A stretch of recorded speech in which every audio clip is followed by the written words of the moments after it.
Welcome to the Underground, the Steel City Underground, the black and gold standard for Pittsburgh Steelers coverage.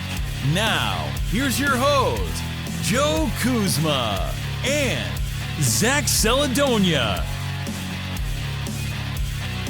Hello, everyone, and welcome to another edition of the Steel City Underground podcast. My name is Joe Kuzma, and I'm not by myself this time. Look, lo and behold, guess who's back?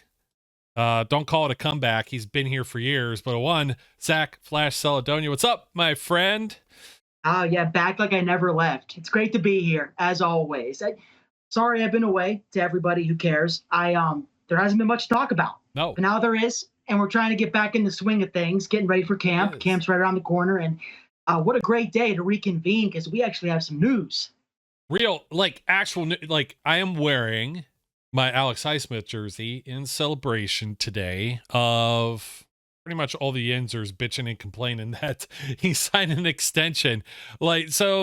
Immediately what comes to mind, you know what, I had to find this too, because I sent this to, I said we were talking about this offline. Now I got to go find it because there's a lot of good stuff with Alex Highsmith. I've been on the Alex Highsmith, the Highsmith clan bandwagon for a very long time here. And I said, this is a guy, you and I are like not shocked by this whatsoever. This should have been routine Steelers business as usual. They could afford to pay 2 edge rushers. It might've been Brian when also we were talking about this, but throughout the summer we had mentioned, okay, Marcus Golden is signed just in case there's that sit-in type thing. You have an extra veteran, you have an extra guy. You don't have to have TJ kill himself for training camp. TJ is who TJ is. And we'll get to TJ as well today because there's a lot of Steelers out there that aren't getting the respect that they deserve. And we're going to start with Alex Highsmith. We probably won't talk about Kenny Pickett today, although you may have a hot take or two that are out floating around about Kenny. But we had a whole show just dedicated to Kenny and all the quarterbacks around the league. But right now, it's Alex Highsmith. And I remember back when he was drafted, there wasn't a lot of fanfare because he's a 3rd round pick out of Charlotte. You had to look it up. You're like, wait a minute, Charlotte has football? What's Charlotte? What's the University of Charlotte? Is that like a Division I program? And yeah, it's relatively new. And he was like, what, the highest? Ogunjobi went there. Yeah, but isn't he like the highest? Was he the highest guy drafted or one of the few guys that are literally drafted out of the program, you know? So Ogunjobi or Highsmith? Highsmith. It's a good question about Ogunjobi. Where was Ogunjobi taken in the? I thought he was about a 3rd rounder, maybe 2nd. Now you got me looking. I'm pulling it up just because I like to know. Yeah, 3rd round, pick 65 back in 2017. So now I got to look up and see where Alex was taken, like who was taken sooner. But still, very very young football program. You know what I mean? This isn't. We're not talking about Big Ten or anything like that as well. SEC, ACC.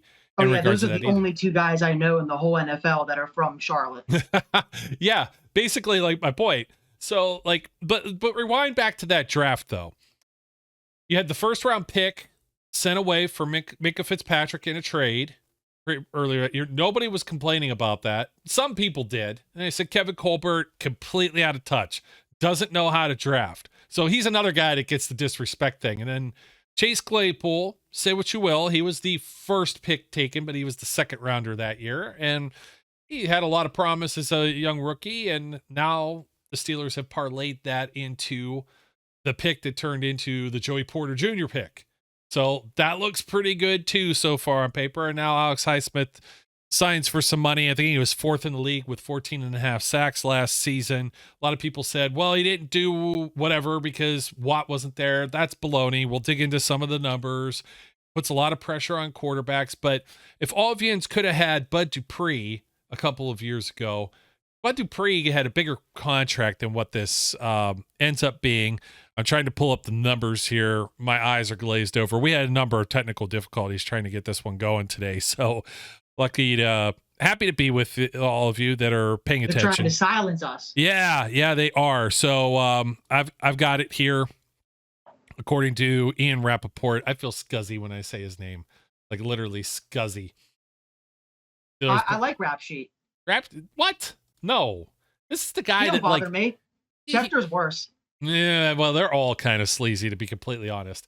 As I'm pulling up the graphic, you're like, you got to get in my skin here, under my That's skin. the name of the game in the Source game. You got to be a little sleazy. He is sleazy. He's the one who was talking. He always drops his stuff at like 11 a.m., 12 p.m. Sunday before 1 o'clock kickoff, which I hate that because then you have no pressers. Players are like blindsided by the news. You're catching them after the game, win or lose, and they're like, wait, what?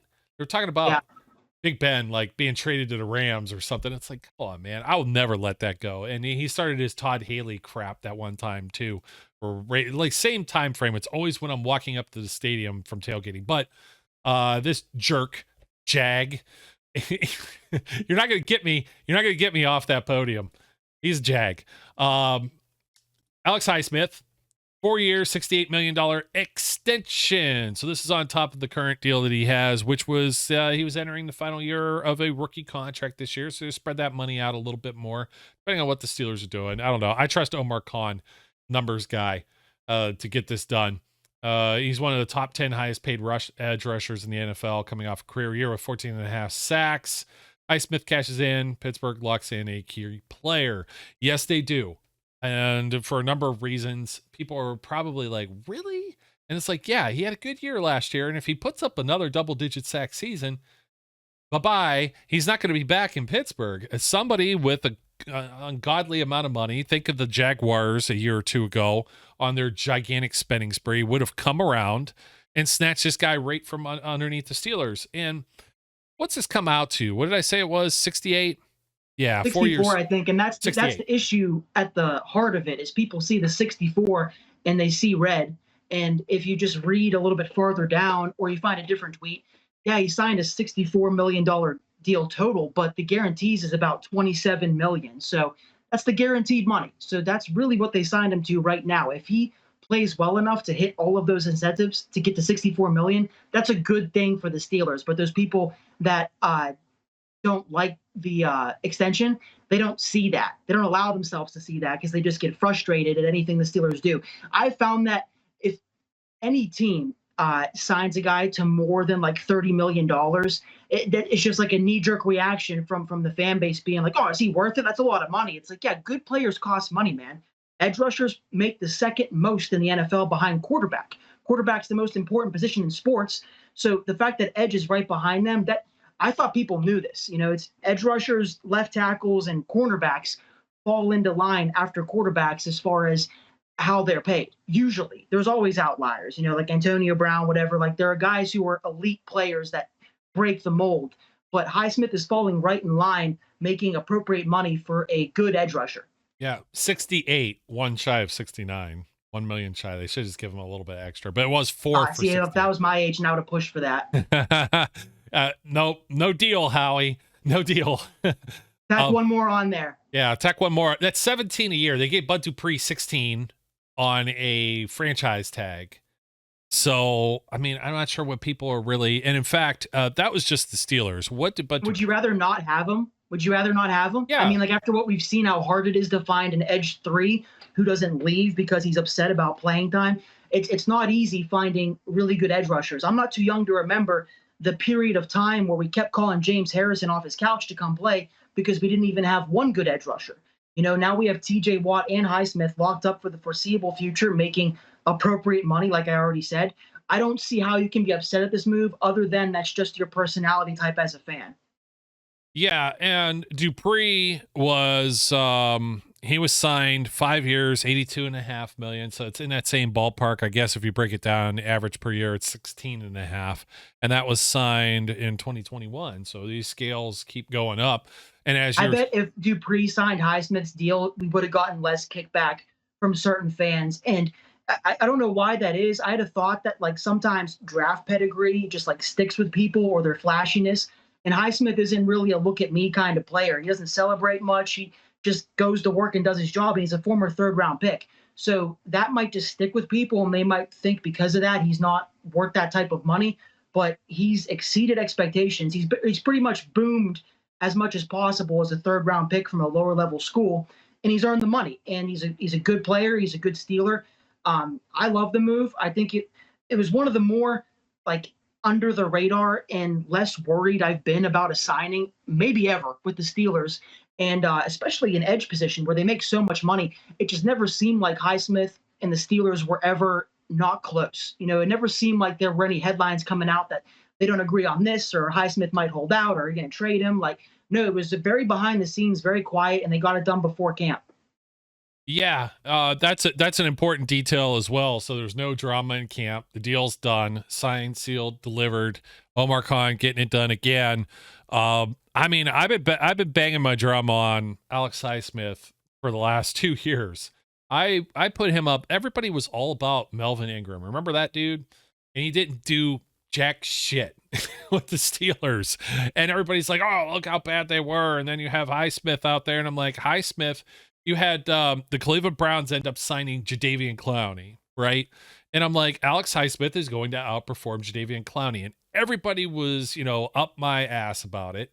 And the stats don't lie. I know we talk about being stats whores sometimes, but stats don't lie. He outplayed him by every metric with fewer snaps and fewer games, everything else. And it's the name thing, dude. It's the recognition. People know who Clowney pick. is because he's like a national star.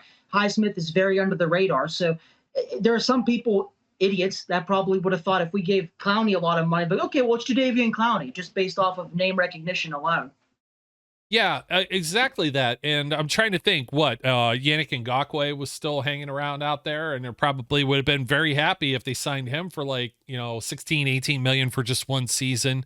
It's just preposterous to some point. And I want to back up some of the stats. I didn't quite have everything thrown together here because it was a really fast amount of news here. So let me see. I'm going to try and bring up some good stuff here. I've got since entering, let's say last season. Okay. So last season for Alex Highsmith, 14.5 sacks, right? And that placed him 6th in the league. If you count two-way ties, you had Nick Bosa with 18.5. Myles Garrett and Hassan Reddick had 16 apiece. So if you're telling me a lot of people that blow smoke up both of those guys' asses, Garrett and Reddick, this guy had a sack and a half less. I mean, come on. They could be, you could get some pretty cheap stats padding there sometimes. Matt Judon and Chris Jones with 15.5 apiece. And then there's Alex Highsmith, right? And behind him, Micah Parsons with 13.5, Max Crosby and Brian Burns and J.J. Watt, all with 12.5 apiece, Quinnen Williams with 12, Deron Payne. It goes so on and so forth. Some of those guys. Pretty good names. Defensive ends, defense, they're kind of thrown in there too. But you could get the amount of sacks. And of course, Highsmith leads the Steelers. Think about this for a second. Highsmith leads the Steelers in sacks last year. This is going down in the annals of when you had Greg Lloyd and Kevin Green. It's when you had Lamar Woodley and James Harrison. And those were the comparisons that I was making. Now, contracts were different with Green and Lloyd, but Harrison and Woodley were pretty much almost in the same kind of CBA kind of deal. It's modified a little bit, but more modern. And they're able to pull both of those off after, these guys are basically pulling off Defensive Player of the Year type seasons.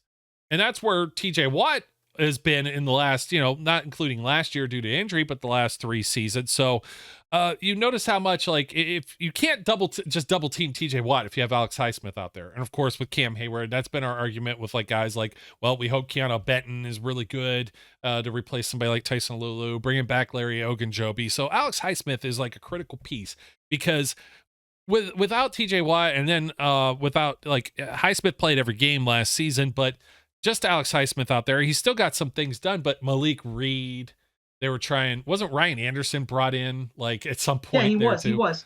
Highsmith's proven. We're all excited for DeMarvin Leal, Keanu Benton, but Highsmith is proven, which leads to how important he is because you can't just start fresh entirely and have all guys who have good potential on the defensive line or the edge rushing room. And locking in Highsmith assures that you at least have that piece in place. If DeMarvin Leal explodes onto the scene and is really good, that's another great scenario for the Steelers to be in. If Marcus Golden like all of a sudden is able to find his Arizona Cardinal self from when he was younger and a little bit better. I like the signing, but if he's able to be good, it's like this all falls into place. It's all part of a big puzzle. And Highsmith being retained was crucial to the defense keeping its success level high that it's had in the past, because you can't start fresh. It isn't that simple, especially when you don't know what's coming. Yeah, agreed. And I don't want to put him up against somebody like Garrett. I know they play like different positions, but in the last, 14 sacks is nothing. 14 sacks is 14 sacks. Yeah, you can put him against those guys because you're talking about tier one, like elite dudes, and Highsmith is right there, right beneath them, and he got paid appropriately as such. He's not making TJ Watt money. He's making like tier B plus money, A minus. And again, I've said it 3 times now, I feel like, but I don't understand how you cannot like the deal when you just factor in all these bullet points, especially when you remember Kenny Pickett, rookie quarterback, rookie deal. These are the kind of moves you can make. And an extension of that is what other positions are really expensive in the NFL? Left tackle and cornerback. Well, best case scenario, Broderick Jones and Joey Porter Jr. end up being what we all hope they can be.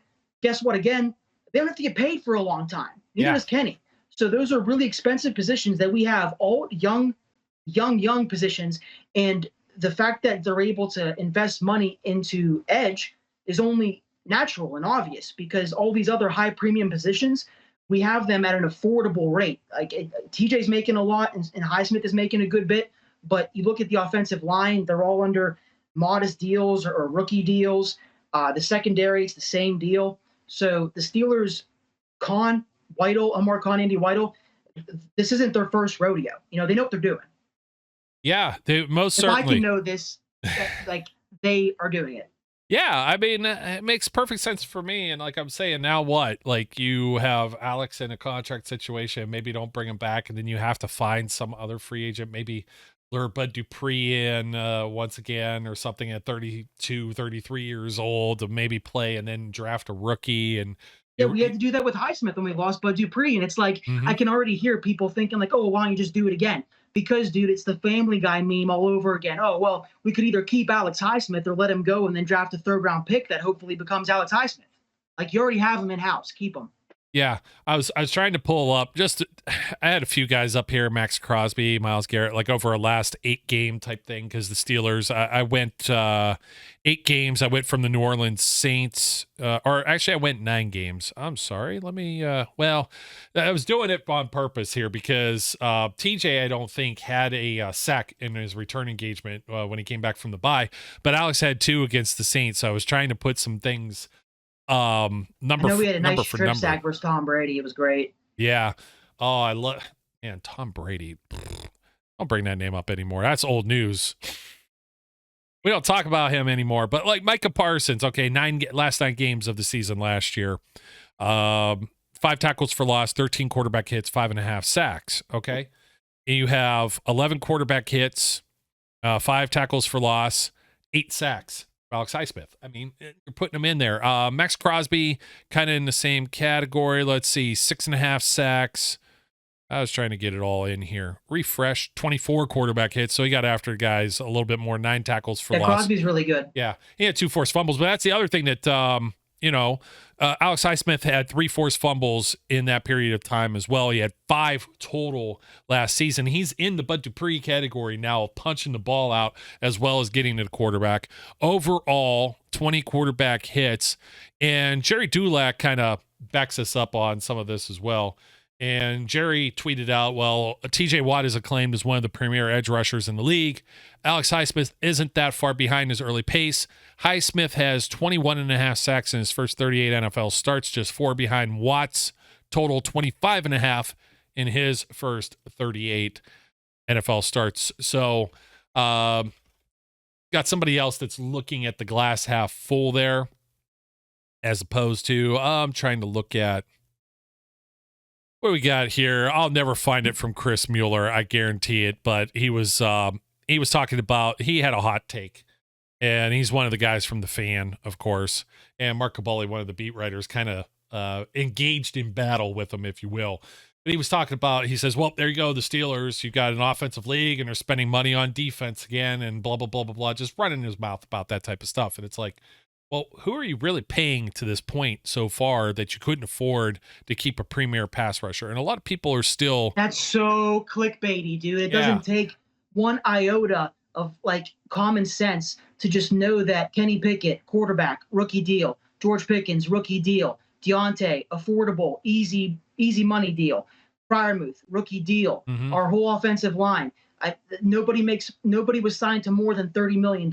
So it isn't like, and they signed good linemen. You know, James Daniels and Isaac Sumaldo are viewed as, Sumaldo was literally the top guard of the free agency class. Yes. And Daniels was a fringe top 10 free agent the year before overall. So they're investing in the offensive line. They're investing in the offense in ways they see put. Again, Weidl and Omar Khan know what they're doing, man. And they're not going to just go out and be like, okay, well, you know what is missing here? We need to spend an unreasonable amount of money on a position we already have filled. You know what I mean? They're not going to go out and pay a receiver big money or a tight end or a quarterback right now because they don't have to. Najee Harris also on a rookie deal. It's just a really like inflated and like empty statement, like guaranteed for clicks, because again, it doesn't take the smartest person to realize, oh yeah, a lot of money is spent on defense. Look at the age difference between defense and offense. Look at the veterans on defense. Also, I've said this a million times, but when you have the highest paid edge rusher, he's not anymore, but TJ Watt, you got Minkah Fitzpatrick and Cam Hayward. They're all making a lot of money. That's three players that are eating up most of that. Oh, the highest paid defense. Oh, the defense is making so much money because they have three Hall of Fame players still playing at a high level, and they need to be compensated as such. Yeah, definitely. The offense better be good. No shit, dude. Like, yeah, it better be good. We hope so. Man, I'd say, tell us how you really feel. And I'm so sick of those assholes, man. It's like the same stuff all the time. Like, it's pretty unanimous that the Highsmith move is a good move. The Steelers made the right call there. But you got people like this who just want to push against and just be controversial for clicks and for publicity. And we know plenty of them on this show. And I don't agree with that. I feel like people resonate. You know, I think from the mindset of a listener, because that's before I started doing this, I love listening to Steeler podcasts. I still do. And it isn't my style or my attitude to be like, oh, well, I sure hope this works out. Yeah, obviously. That's such a stupid thing to say. Yeah. And here's the other thing, too, is what I was going to bring up with Alex Highsmith. And it's kind of like a short. The Steelers were bad for the first half of this season last year. And it was for a variety of reasons. You had games. You remember Minkah had an appendectomy, and you had Alex out there basically by himself without TJ Watt, and they lost like 4 games after an overtime win in Cincinnati to start the season. Backer was a mess. Oh, there was a lot of stuff that was a mess. You had Kenny trying to come in and play and become a starter because Mitch wasn't getting it done, and he had his concussion. Kenny gets concussed. Yeah, more than once. Yep. I mean, you had all kind of stuff like that. But just to swing back around, when they sat Melvin Ingram, and that was heading into the Sunday night game against the Seattle Seahawks 2021, 1.5 sacks is what Alex Highsmith had in that game. He got to Geno Smith 4 times in that game. And they're just like, why are we playing this old dude that's 32 years old?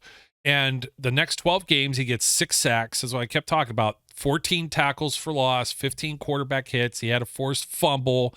And you just add those numbers to what he was doing last season. So then you end up with like a total of 20.5 sacks over the last, what do you want to say, 30 games? 32 games. That's probably like, it was almost like what Jerry was saying. But 14 tackles for loss. And then what did he have last season? 12. So you have almost 30, 28 and 20 quarterback hits, been with 35 quarterback hits. You know what I mean? Yeah. I mean, I'm not carrying water. That's not what I do. I don't carry water for the Steelers, but they were proven right with the contract. Mm-hmm. Everybody that was mad at them for mishandling Melvin Ingram and thinking Alex Highsmith was better. Well, look at their wallets now. Not to pocket watch, but look how much Highsmith is making. Look how much Ingram's making. There are different points in their career, but the Steelers saw it coming. They could see Highsmith realizing his potential and getting better. And all you have to look at is the numbers now to realize they made the right call. Hence why he signed for such a big deal now. Yeah, and I'm still trying to find, because some people are gonna be like, really, who disliked this? Who didn't like this? They're the controversial people. Yeah. I mean, I had a friend or two asking me if it was a good move, and I just explained, I'm like, yeah, it is, because of everything I've already said. You know, the Steelers have the means to do it. They have the roster construction to do it. You want to have two fringe elite edge rushers. Three is what you, in a perfect world, you have three. Hopefully Marcus Golden or DeMarvin Leal can be that third guy, but you got to have two, man. And if you're giving a guy this kind of money, it's a good thing. You know, I wish these people would, the controversial people, wake up and see that. Like, if you're going to give a guy this kind of money, it's because he earned it. Like 9.9 times out of 10. What he does with it is up to him, but you have to assume and hope that the Steelers know how to read him, and Highsmith has put in the work, and he's earned this deal. Yeah, David Todd, you might remember that name floating around. Said a month ago I wouldn't pay Highsmith $15 a year. Steelers went 17, big overpay in my book. And people were like, an extra 2 is overpaying? Like, you know what I mean? Yeah, I mean, David Todd serving a life sentence in mute jail for me. He's muted. Yeah. I never see his stuff. And he goes, wouldn't pay 15, would not pay 15. A few other people they got really in there. He's a good, not great player. Maybe I wouldn't pay 15 if we had Kenny on a $100 million deal and George Pickens on an $80 million deal. Well, that's not the case, though. You couldn't. You'd have to say goodbye to TJ or somebody like that. Kabali then goes and chimes in 14 a year. Like, Kabali's in the same corner that we're in, at least. Let me see if I can find some more stupid comments from folks. Let's see here. This is a good introduction to our new segment, Worst Take of the Week. Yeah. We definitely have that. Well, maybe I should just jump off of this. You got to get the idea that all the talking heads were getting in on getting their pound of flesh. I'm sure Mark Madden's in here somewhere as well. So Mark Madden? You think he might not like something the Steelers did? Oh, what was I thinking? I'm going to have to find, because he was still talking about the Penguins earlier. It's like, just let it go, dude. Yeah, like, how are they doing? Yeah. Oh, I found the Mueller tweet, and this is great. So as we're looking for other things, this prop, Steelers keep spending on defense when it's an offensive league, keep building for a running game when it's a passing league, zigging while everyone else zags is a plan to be sure, just not confident it's going to work. Say what? Yeah, I don't know if drafting a quarterback in the first round and a receiver in the second round and a tight end in the second round, I don't know if that really equates to they're building up for a run game. Kenny's going into his second season, hardly got his feet wet last year, finished really strong. So yeah, they want a strong run game.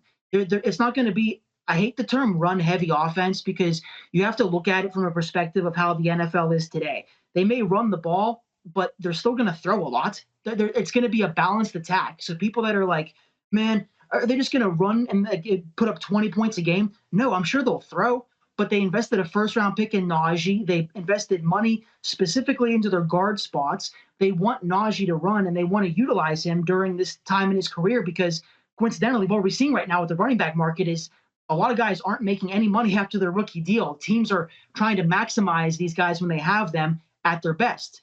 So I wouldn't put any kind of stress or concern into thinking the Steelers are going to be a run-heavy offense. They're going to run it because they have the means to do so, but they took Kenny in the first round. Okay, they're going to want him to throw the ball. George Pickens, second round. Freiermuth, second round. They want to utilize their offense in every way that they can. They want to put guys in the best position to win. If so facto you happen to have a workhorse back like Najee Harris, then you use them. Yeah, and they went and got Allen Robinson. That too. But everybody's like, ooh, look, Odell Beckham Jr., who hasn't played in over a year and coming off whatever injury. Those people are fine. Those people are fine. I mean, I can get around the idea, maybe. Yeah, and that's not a defense and run first offense. Yeah, that's what I was actually inspired by that topic by my friend, because he was asking me about the rumors coming out that we're going to be running the ball a lot. I'm like, dude, it's all relative to how the current NFL is and the construction of your offense. If the Steelers had, Mitch Trubisky only running the show, that's a different story. But Kenny Pickett, the investment is there. And he showed last year in crunch time, he can make the throws. Now, is he going to have many 40 pass attempts a games this year? I doubt it. But I think he'll average hovering around high 20s. I don't think that's unreasonable. And as a second-year quarterback, you don't want him throwing more than about 30 balls a game, man. Yeah, so we have Dave Damashek in our corner here. So I'm going to pull Dave's up. a good guy. Yeah, going to pull up this tweet. Shame the devil if Mark 89 Cabali is carrying water. Hear me now. Believe me later. Their win total will be in the double digits or I'll eat something zany. I love it. I love it. And of course, we have to find our other nemesis here. I know Mark Madden. I know he's straight dog, give him the bag, etc. But they paid Robin like he's Batman. The figure is absurd, and it's more emphasis on defense, which isn't. They didn't pay him like he's Batman, dude. Look at TJ's contract. He's Batman. He's not making the same money. It's literally an example right in front of his face, man. God. I know. Hold on, and I'm going to bring up just a reminder of what TJ Watt ended up getting. Okay, TJ Watt. When did he sign this? Like 2 years ago? Yeah. 4-year contract. Wait, what in the heck? Over the Cap has got this completely borked. It was like it's 122 million. They do not 4-year contract worth. I kid you not. Just so you know, I'm like, you probably think I'm going crazy and I'm stuttering and tripping for my words. Can you read this bottom line here? TJ Watt signed a 4-year contract worth 9.2 million. Well, maybe we are overpaying Alex Highsmith then. But the actual figure there for the contract, the cap, it's 122.6 million and so 36 guaranteed. Literally almost double of Highsmith's contract. He's like, oh, we paid him like he's Batman. Dude, like, come off it, man. Like, we all got a job to do. We all got revenue to boost and traffic to try to bring in, but come on, man. 100. I didn't even know what he said. I thought about, like, driving home from work today. I was like, I'm sure Madden's going to be one of the people who doesn't like the signing. And I was like, it's going to be so fucking easy, pardon me, to debunk that. Yeah. So, actually, TJ Watts was an extension too, so it was 4 years. So that's muddled. The real deal was 112 million. So that money from that other 5th year with the 5th year option or whatever mixed in with that on over the cap. Still counts. 80 million of that was guaranteed. So there you go. There you go. Highsmith got 27 or 28, whatever. Highest paid defensive player in the NFL. That's what that contract was. His guarantees are more than double of what Highsmith made, man. Yes. And as they should be. That's some FU money. That's some Bruce Wayne money right there. But Mark Madden wasn't finished, by the way, for the day. He had his columns that he ends up writing. You know, he still gets back every now and then into the wrestling stuff. So I got to look at that. And it's like, please stay out of that. I enjoy that stuff too. Like, can you spoil or ruin any more things that I like to enjoy? But he goes, this column is too logical. More than likely, if you have to announce that, then it's not. But it's Mark Madden. Running backs just aren't that important in today's NFL. And of course, guys that aren't getting respect are all the running backs that got franchise tagged. And now they're talking about how running backs are making even $1 million less per year on average than they were like even 3 years ago.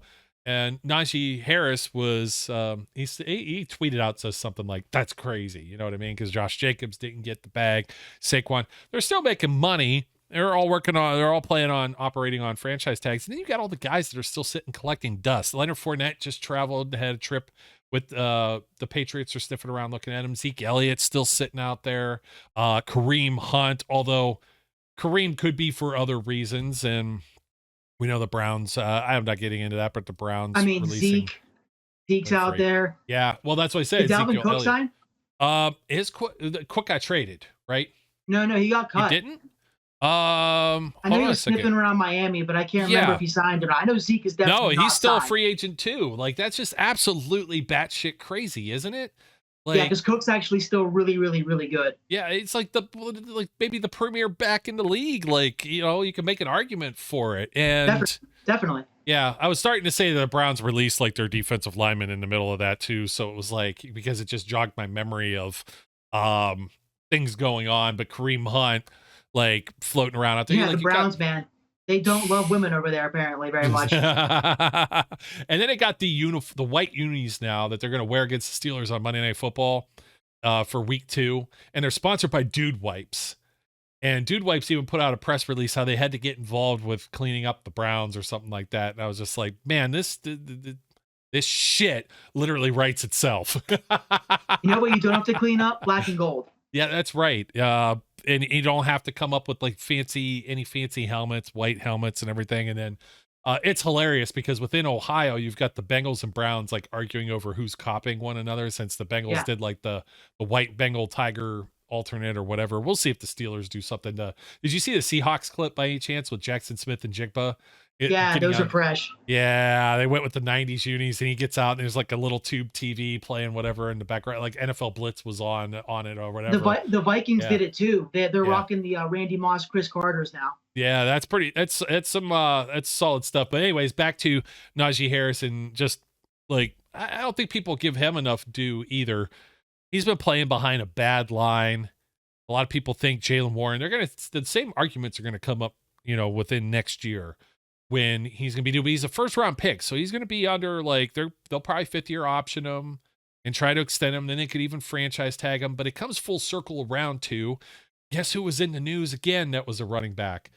I am so sorry, Pittsburgh. I really, I'm apologetic for the way that I left and sitting out a season and everything else. Le'Veon Bell, the guy who lost like $20 million sitting out a season he could have been a legend. And I read it somewhere, and I wish I could attribute to who it was. I think it was just a random like person on Facebook or Twitter that said he could have been one of the greatest of all time in Pittsburgh. But he was just thinking short term instead of long term. Short term, I want that money right now, the guaranteed money, and if I get hurt and everything like that. But he was setting records and doing things that only like Franco Harris or Jerome Bettis was doing. And at the end of he's my favorite running back I ever watched for the Steelers. I mean, because I was too young with Jerome Bettis. I missed Jerome Bettis his whole career. And Willie Parker, I loved Willie Parker, but Le'Veon Bell he is my favorite Steeler running back of my lifetime. So yeah, he could have been special. He was one of the first players that I felt like I was properly able to like analyze in a unique way. Cause I remember in passing and conversation with friends, I would say, dude, he's just so fun to watch. And everyone I would say that to, like, dude, yes, he's so fun to watch. Like, so I always felt like we had something special going on with Le'Veon Bell. And I still love Le'Veon, but yeah, it's just a shame he wasn't able to stick around. And Najee, I'm very happy with Najee still. I think a lot of people, I don't blame people who aren't Steeler fans and don't follow every game chronologically, but last year started pretty rough for Najee. He was running with a steel plate in his foot, and then plate comes out and he's running good again. And I think he's a rather good running back, and I think he does a lot of things well. He's clearly a workhorse. The Steelers clearly feel that way. By now, if Najee Harris was a bust, he'd be cut or he wouldn't be getting the amount of workload he gets from the Steelers. Mm-hmm. And the running back contract debacle, there's so many factors that go into it, in my opinion. You've got the Ezekiel Elliott situation where the Cowboys gave him an ungodly amount of money for a running back and it blew up in their face. And you've got guys that are on their rookie deals that you're able to maximize and not pay again if you choose to do so. And then you factor in workload and how long did this guy play in college for? And you see teams like the 49ers or another good running team that is able just to put in a free agent and they don't miss a beat. There's just so many things working against running backs that it seems like it's out of their hands. And I don't know if it's like legal in the NFLPA, but they need to form a union or something of running backs and say like, hey, we won't take less than this. Like we won't want more than this. We won't take less than this, because it's such an uphill battle because of all these things. And in addition to Ezekiel Elliott, the 49ers, wear and tear, you've got our very own James Conner, who, speaking of Le'Veon, came in for him and put up a Pro Bowl season. Everyone's like, oh, well, apparently they didn't need Le'Veon. So all of these things happening over the course of the past 10 years or whatever, it's just taken such a toll on the running back's value as a whole. You still have outliers like Christian McCaffrey, Derrick Henry, Nick Chubb. Probably they're going to make their money, but if you aren't viewed as a guy who's going to be the number 1 or number 2 overall pick in fantasy drafts, you just aren't viewed in the same light.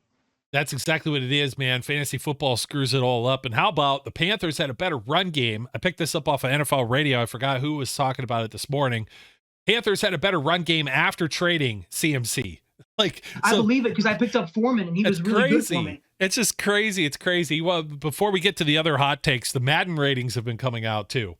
So some other guys who haven't gotten quite the respect that they should. Let's go to the edge They're on rusher my list, class. dude. They're a nominee for worst take of the week. Oh, Madden okay. in general. You could throw, well, add on to what I'm about to say, because they were boo-hooing here that Myles Garrett wasn't a 99 overall and Bosa wasn't. Micah Parsons, who we just put his stats up at the latter half of the season against Alex Highsmith, the guy, the jersey I'm wearing, the guy who just got the bag. He's third overall in this video game, 97 overall. 3 points above TJ Watt as a 94. Somehow, Von Miller is still on this list, tied for fourth, along with Max Crosby. Okay, I could throw Max Crosby in. But, man, come on. Like, Von Miller is it feels like such a legacy pick there, where TJ's not a legacy pick. This guy's in his prime right now. It drives me crazy. It's the nerds dudes. It's the nerd dudes and the analytics people and the draft Twitter, which, like, it's because they all have been waiting for this chance to just anoint Bosa and Myles Garrett the best edge rushers. TJ misses games for the first time in his career last year, a significant amount, and everybody thinks he sucks now.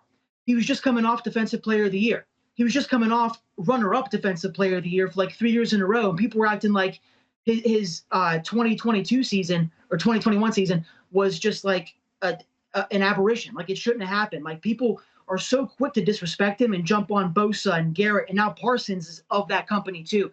And the disrespect is unreal when it comes to this, because I think TJ, I don't get it, because he's a Watt. You know, he should have that name pedigree, right? That value that, like, all the nerds want him to be good.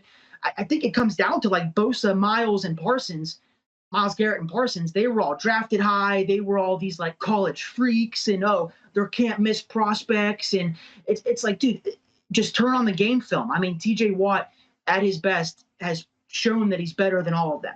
But because of last year missing some games, he gets knocked down to fourth overall in the game. And that's why I had Madden on my, worst take of the week. Yeah. I'm excited for this, and I have a couple nominees, and Madden, the video game, is leading the charge because of the TJ Watt thing, but also because Alex Highsmith, who just signed that deal, he isn't even their top 20 edge rushers. Yeah. Top 20. He couldn't even break the top 20.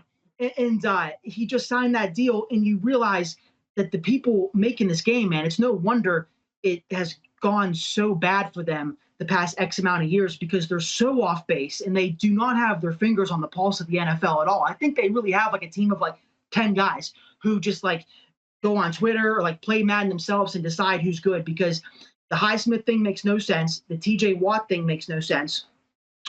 Minka, this is an every year thing for Minka Fitzpatrick. They just refuse to give him the top ranking, man. He's behind Derwin James again. He's the second best safety in the game. So yeah. I'll accept that, but let me run down some numbers for you for Derwin James and Minka Fitzpatrick real quick. They both came into the NFL at the same time, 2018 draft. Derwin James' career has been riddled with injuries, okay? 2018, his rookie year, he played the full season, got 3 interceptions. Pretty exciting rookie year. Minka, 2 interceptions that year. The next year, 2019, Derwin James played 5 games, amounted to no stats, and got hurt, missed the rest of the year. 2019, Minka Fitzpatrick had 5 interceptions. 2020, Derwin James opted out, I believe, because it just wasn't available. I think he opted out for the COVID and stuff, which not knocking him for that. But I mean, that same year, Minka Fitzpatrick, 4 interceptions. 2021, Derwin James, 15 games played, 2 interceptions. Tied Minka with 2 interceptions. So finally, he's on Minka's level as far as turnovers are concerned. 2022, Derwin James, 14 games played, 2 interceptions. Minka Fitzpatrick, 6. Minka Fitzpatrick has 19 career interceptions. Derwin James has 7. 7. You're just stats whore, got that this year. You're just stats whore. He doesn't do anything wrong. I know. He's a complete player. It's going back. It's the same but different as the edge rusher thing with Micah Parsons and Nick Bosa and Myles Garrett. It's draft nerds and it's analytic nerds that are like, oh, Derwin James, though, he was a can't-miss prospect coming out of Florida State. Could have been drafted as a freshman. Height, weight, speed, nightmare. He's so unique. He jumps out of the gym. Yeah, that's all well and good, man, but his numbers are pale in comparison to Minka Fitzpatrick, and it goes beyond numbers with Minka, too. He is such a crucial part to what the Steelers do. He is responsible for multiple wins under his belt since coming over from the Dolphins. Derwin James, what has he done for the Chargers? What has he done besides been an exciting player at times? And so, in conclusion, that is why the Madden ratings are number 1 on my list here for worst take of the week. Number 2, we're going to jump right along here, goes to my man Scott Kasmar. Kaxmar? Rock the Casbah. Not exactly sure how to say his last name, but he usually is a cool dude. Usually. I think he's a former Steelers fan, but this time of year, we're all so bored. We're all floating ideas around on the interwebs, and he had this 4-leg parlay, 4 receivers to all amass 1,250 yards. Okay, so he picked 4 receivers that are going to go over 1,250 receiving yards. He picked Cooper Kupp. Okay, Garrett Wilson, rookie of the year. Okay, Calvin Ridley. I can actually see that. Calvin Ridley has done really impressive things when he wasn't suspended for gambling. Then Jerry Jeudy. The Broncos receiver. And I laughed at him in text format on Twitter. I made a joke, and he got all defensive and came at me listing all these numbers and how, like, he's on pace to do it. I'm like, dude, what? Jerry Jeudy, dude, I know from experience from picking him up and dropping him multiple times last year in fantasy, he's not working out to be the Jerry Jeudy that he was supposed to be. Speaking of generational prospects, he was looked at as like the next Julio Jones, and he is far from it. And say what you want about Russell Wilson, but that's his quarterback, man. And they got Sean Payton there now, but I didn't understand the Jerry Jeudy call, and more so, I didn't understand his eagerness to defend his claim. I figured it was just he's throwing shit at a wall, trying to see if it stains, and I critiqued him on one part, and he got all defensive. Yeah, the parlays are always tough. I had it up on the screen too. So Cooper Kupp, Garrett Wilson, Calvin Ridley, and Jerry Jeudy, all 1,250 receiving yards for the season. Jeudy isn't even the one on his own team. I thought Courtland Sutton. Yeah, Sutton was definitely targeted more last year, and like Jeudy, like I think he only had like 4 or 5 games that were over. Like he would have to average 73 per game, I think, over a 17-game season, of which he's not played a full season, I think, in any of his 3 years in the league. He's got to have 73 or more. Much. Yeah, he's got to have 73 or more, and they're all banking it on like Sean Payton, and it's like, man, I just don't see it. And I was the biggest Russell Wilson supporter up until last year, and it was like, man, I'm lost. I'm like, dude, you got to show me something. This is like the not for long. So what have you done for me lately, league? And I can't blame you. I'm right there with you. All signs point to Russell Wilson not being good anymore. It's not my fault. It's not your fault. It's what he put on tape last year. And yeah, Sean Payton's a miracle worker, but that'll be really put to the test this year with the Broncos. And finally, my third choice for worst take of the week. It's a fun one. I go to Dov Kleinman for this. This is pretty lighthearted. Dov Kleinman said today that the Jets released Denzel Mims, former second-round receiver, who got picked before Chase Claypool or right after. And who'd you say reported that one tonight? Rappaport tweeted he has not been released. Actually, they're trying to shop him. So good work, Dov. Yeah, but did you see who has some interest, according to Matt Lombardo? Steelers and Patriots are maybe in on Mims. Yes. Oh, God damn it, dude. I was going to tweet that I would take him, a flyer on him, and I was like, you know what? I'm not in the mood because there's going to be a bunch of comments about how he's not even good, and I'd have to explain, well, yeah, duh, I'm sure it'd be a 7th-round pick or worse trying to get him in here. And he's still got the potential. We're a receiver factory, so I'd be open to it. I'm kind of already set with how I want the receiver room to be right now, but can't hurt. So, hey, sound off in the comments who you think got worst take of the week. Either the Madden ratings, the Dov Kleinman tweet about Denzel Mims, or my man Scott K. We'll call him Scott K because I can't say his last name. Yeah, the Scott one was pretty bad, but the Madden, like I almost expect it from Madden just the same way as I do from Pro Football Focus. I just don't ever expect them to be in the Steelers' corner. Sam Monson. Yeah, but I thought this year would be the year finally because Mink has been either 1 or either 2 or 3 in Madden the past few years. This past year, after Derwin James did nothing, and Minkah Fitzpatrick had his arguably biggest impact since we got him here, and he almost got us in the playoffs with Mason Rudolph and Duck Hodges. This was Minkah's best season, and the Madden creators were still like, yeah, but Derwin James is a can't-miss prospect, so. Yeah, I will give some props in one area that somebody finally got something right, and usually, no, it wasn't Cam. What did Cam get right? He was 2. Cam wasn't invited. He was 2. Oh, okay. Behind Aaron Donald, I believe. Yeah. I wasn't talking about Madden. I was talking about in general, like the media. Oh, This is an article from 33rd Team that had their Hall of Fame locks, their future Hall of Fame locks. They actually had Ben Roethlisberger as a lock. So, yay. Finally, somebody. There's some likely Hall of Famers that they had in here. Marquise Pouncey is listed under likely. Antonio Brown. Man, I don't know. They probably wouldn't let that guy anywhere near a live it's gonna mic. be tricky for him. It's gonna be tricky for him because yeah. I thought T.O. had a hard enough time, and T.O. never did anything illegal or to the level of that Antonio Brown did. So it might take a few go-arounds for AB to get in there if he ever does. Not sure that he still put up the number. I don't know. Like, it all gets messed up with Megatron. AB is definitely a great player. We'll see what ends up happening. And the last thing, when we're talking Hall of Fame, they released the order of the speeches. Who's talking? Yeah, Joe Thomas gets the headline this class. How? With Darrelle Revis in that class, dude? Joe Thomas? What has he ever done? Besides being I can't argue with you, man.